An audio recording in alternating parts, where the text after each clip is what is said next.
Hi, welcome to our Pony Rehab Facebook page. I want to talk to you today about inhaler medications, nebulizer medications, just breathing medications in general.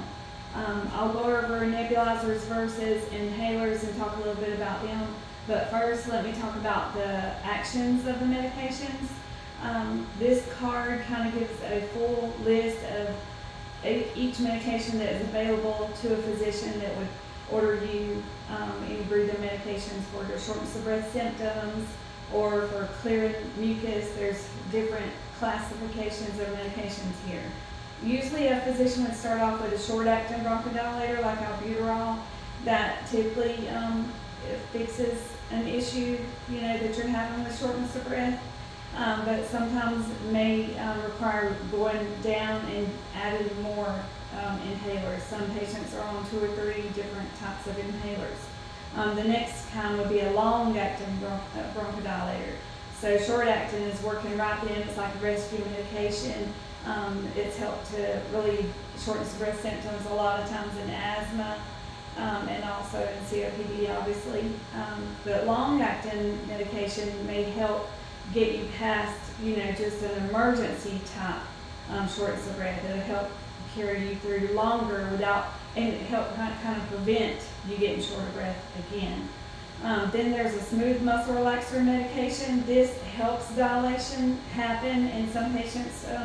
The stiffness of the lung or the tightness of the lung is just, too tight. Even your short-acting or long-acting inhaler or nebulizer medication is not sustaining you for 4 or 6 hours. So the long-acting bronchodilator may come into play as well. The physician is making the choices per your symptoms and how well you're reacting to the other medications. So moving on down, we'll go to, that's all smooth muscle, mucolytics. So mucolytics, you get bronchitis or some congestion. We're trying to prevent you getting pneumonia. There are some mucolytic medications that help break up the mucus in your lungs and help you to get it out. And besides acetylcysteine, which is one of the mucolytics that is typically used, also just saline or a hypertonic saline via nebulizer breathing treatment is also very beneficial in helping break loose mucus, so don't forget about that. And then there's some steroid medications.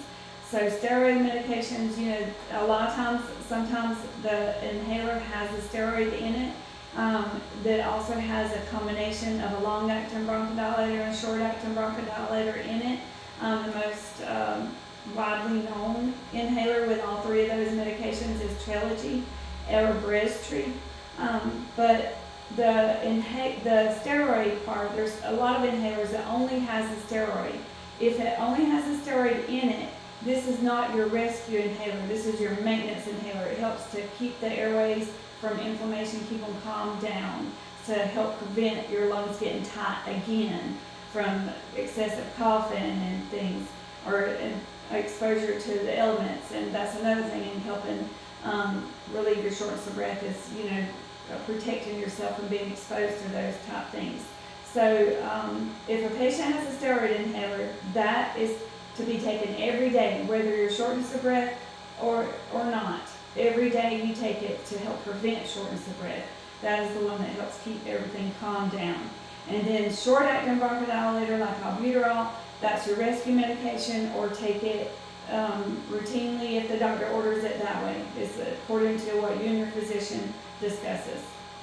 So on a nebulizer, I want to talk about how you put this together, a little bit on how to clean it, and things like that. So some people also use this with a mask,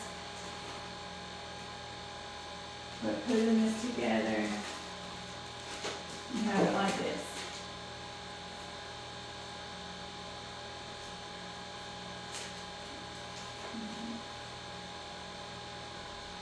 Alright, and then it connects to your nebulizer machine. So when you put your medication in your nebulizer, the cup comes off, and a lot of people just put the medicine like down in there. It comes in a little vial. The medicine comes in a vial. And a lot of times people just set this down and then they put their medicine in and put this back. But I don't particularly like that because when you set this down, you could be setting this on some sort of surface that has a piece of bacteria or some, bacteria related, and you put this back into your cup, you could be introducing bacteria into your cup, your nebulizer cup. And if anything gets into this cup, you're going to inhale it straight to your lungs because it's nebulizing your medicine or anything else that is in your cup. So we want to keep this cup very clean. So I keep the lid closed. You want to drop your medicine in, you just take this top off here, the T-piece, and you drip your medicine in here. And try not to stick the vial way down in the hole there. So after you've got your medicine in your vial that way, then it's safe to breathe your medicine in. And how you breathe your medicine is important as well. So you have to take deep breaths to get the medicine way down deep in your lungs. But not every breath has to be a deep breath. If you do too many deep breaths, you're going to overdo it, and your deep breaths will be ineffective. So just periodically, like say you start off breathing normal, probably about 7 or 8 normal breaths, and then you say, I'm going to take a deep breath. You don't suck it fast. Don't do it like that. You're going to do your deep breath. You suck slow and deep, fill your lungs up. And then hold your breath, give the medicine time to deposit, and then exhale. And then you breathe normal again, in and out for 8 or 9, 10 breaths, normal, and then do another slow deep breath. Hold it about 1, 2, 3, and then let it go. That helps the medicine go down deep and get deposited. If you suck it fast, that's creating tension in your lungs. And then the medicine is only getting in the bigger central airways. But if you suck slow, deep, filling your lungs up, it will travel to the lower airways. So suck in slow and deep with a hold. That is the most beneficial way to get your medicine in your lungs. And then you're not going to have as much shortness of breath. If you don't take your breathing treatment properly, then an hour or 2 later you're short of breath again. That can be why. If you're talking the whole time you're doing your breathing treatment and you're not getting your medicine dose inside the lungs, that could be why you're short of breath again, So you consider it serious when you're doing your breathing medicine so that you can live life and not have so much shortness of breath. We want you to feel good, live life in a better way than being, aggravated with shortness of breath and congestion all the time. Okay. So on inhalers, I'll talk to you about inhalers. There are the MDIs, meter dose inhaler, where the medicine's in a canister, you push it and the medicine shoots out. Those type of inhalers, in my opinion, is extremely difficult for you to get the full dose because of technique. Trying to get the medicine in your lungs. And again, I don't like the fact that those type of medications you have to suck fast, and again, that's creating a little bit of tension. The medicine's getting into your airways, but it's not a slow, deep pull that you can easily travel the medication to the bottom of your lungs. That's why these spacers were created. A lot of times people say, oh, that's for kids. It's not just for kids. If I had to be on an inhaler right now, I would definitely use this medicine, again, to get the full dose of the medicine in my lungs so that I'm not short of breath another hour later. I'm getting the full dose of medicine. It's going to do its job now. It's not just getting in my big airways, it's also traveling to the bottom. So your inhaler, instead of not using this and you're trying to do, like this, you would, the medication has to be shaken first. You put it in here, and then you take this lid off. You exhale out. You put your mouth on the mouthpiece. You push, and then you pull your slow, steady pull. And then you hold your breath, and this time it's longer. You don't just hold for 3 seconds like you do with the nebulizer. After you pull slow and hold, you need to hold for 10 seconds or as long as you can.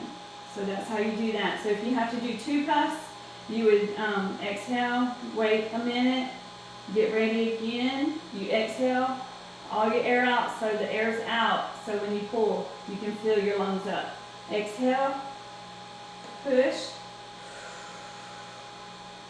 hold for 10 seconds or as long as you can. Now that is on inhalers that the medicine shoots out of the inhaler. Other medications like Trilogy is a dry powder inhaler. So those type of inhalers is just you open it, the powder is sitting there waiting for you to suck it up. Those type you have to pull fast, or you won't be able to get the powder out of the canister. So on that one, you're still gonna do an exhale. You're gonna pull it and hold it for 10 seconds. But say you open up the Trilogy, Trilogy device looks like this, real common. And so when you open up the device, the powder is loaded. You exhale away from the powder. You don't want to, create moisture inside the device. Don't blow here. You blow out the side. You come to it and hold for 10. You gotta pull fast on those type of inhalers. So the other thing I'd like to talk about with Trilogy or any inhaler that has a steroid in it, after you do the steroid inhaler, you have to rinse your mouth. It can definitely cause thrush in your mouth. Not as much true with it like an inhaler like albuterol, but some people are sensitive and their mouth gets a little irritated, so you can rinse your mouth after that. But most definitely rinse it after any steroid inhaler so you don't get thrush in your mouth. And don't swallow it. Swish and spit when you rinse from there. So talking about some different types of inhalers. This inhaler is the Combivent inhaler. It's also a dry powder inhaler that twists. And that one, after you twist, you push a button and you suck in fast and pull the powder down in your lungs. This one's not used as much anymore. This is the just plain Atrovent inhaler. These are really common. Those are steroid inhalers as well. You flip the disc open, you pull fast to get the powder out. Symbicort is a popular inhaler. I would use a spacer as well with the Symbicort. That medicine shoots out. And then obviously these are very common inhalers, Brio, Trilogy, those are very common. And cleaning. The last thing I'd like to talk to you about is cleaning the devices. So with the nebulizer, we have a little paper up here. If anybody wanted to come see us, we would hand you out a little paper flyer that tells you about cleaning it with white vinegar and distilled water. So it doesn't need to be cleaned every time you do your breathing medicine. And we use these at Pulmonary Rehab, and we trash them and open up a new one once a month. If you wanted to clean yours weekly or you wanted to clean yours once a month, do that. Or if you just want to trash yours and open up a new one once a month, do that. Don't ever share it, not with your husband, wife, kids. No sharing nebulizers in between people. So the right way to clean it is to take the tubing off, take these pieces apart, and then you drop it in a bowl of white vinegar, soak for 30 minutes, and it's disinfected then. White vinegar is a natural disinfectant. And then if you get it out of the white vinegar, you need to rinse it. Don't rinse it with tap water. Tap water can have bacteria in it. It doesn't matter if it's city water or well water. It can have bacteria. So use distilled water and rinse your setup. Set it on a paper towel to just let it air dry. Put the pieces back together and then store it in like a bag. Don't seal the bag, just have it covered and leave it next to your nebulizer machine. The other thing with this one, how to clean this, is just get a clean washcloth, put a little bit of alcohol on it and wipe it down. That's good enough to clean this one. And so on your spacer device, you can also soak this in white vinegar, rinse in distilled water. We'd love to help anybody that's got shortness of breath to understand things, to help them to feel better, have less shortness of breath. And at Pulmonary Rehab, we help people to not only learn little tools like this, but learn more about your condition, how you can prevent it from getting worse or to getting better. And we also do exercising to help build your endurance so you're not short of breath just walking to the mailbox and back. So if you'd like to come visit us, or keep a watch on our Facebook page. We'll post more videos soon. Thank you so much for your time. Have a good day.